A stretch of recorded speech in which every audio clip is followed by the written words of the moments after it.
Good morning. This is Dave Parker with EdTech at Compton.net, ComptonUSD.net.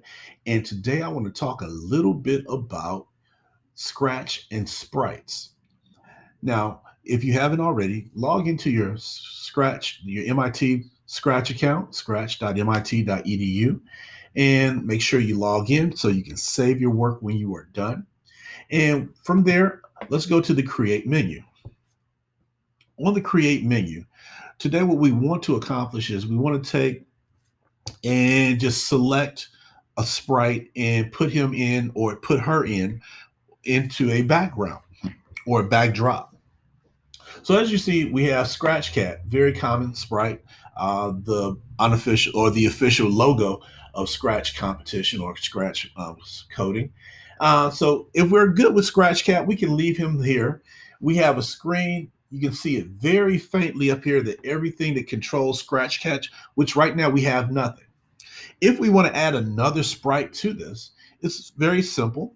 We'll go through and we'll click the cat icon down at the bottom right of the screen, not the image, but the cat icon.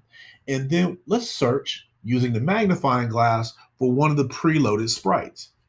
So we can do that. We'll search and let's see, we got Batty right here. We got the butterfly, various other sprites that we can use in our Scratch.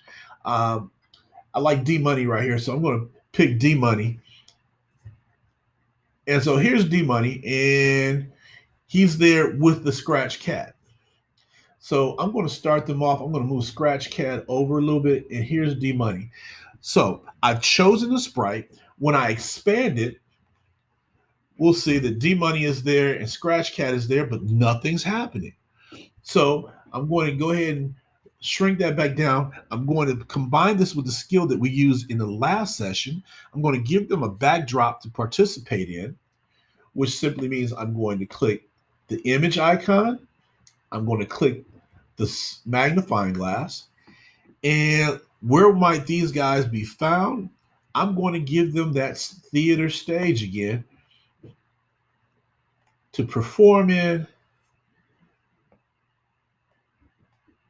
And I'm going to expand it. And now I have D Money and Scratch Cat.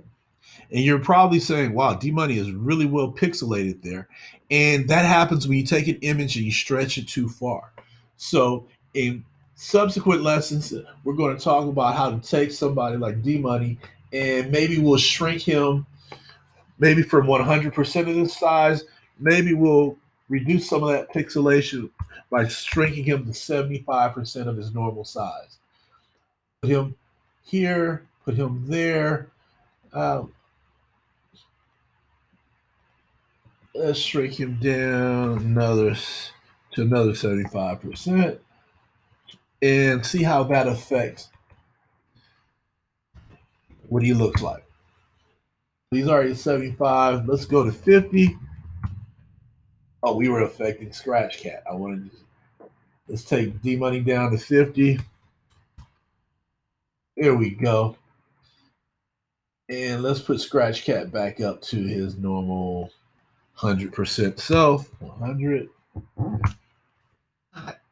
Make sure that you choose the sprite that you're trying to adjust. That's a good lesson there, Dave. 100. All right. And again, choosing D Money again, taking him back down to 50%. And we'll move his position on stage. And now he looks a little bit better. We might shrink Scratch Cat because he may be a little scary there. So we just went through finding a sprite, uploading the sprite, or choosing a sprite and putting it on the screen, and then manipulating the size. One more skill I have, so since I have a minute left, sometimes you may put your own sprites in. Remember, anything that you can upload into the system, you will be able to manipulate. So I'm going to go ahead and select that tool. I have a Pac-Man here. Pac-Man is now here. I'm going to shrink Pac-Man down to 10% of his size. And now Pac-Man is in the crew too. All right.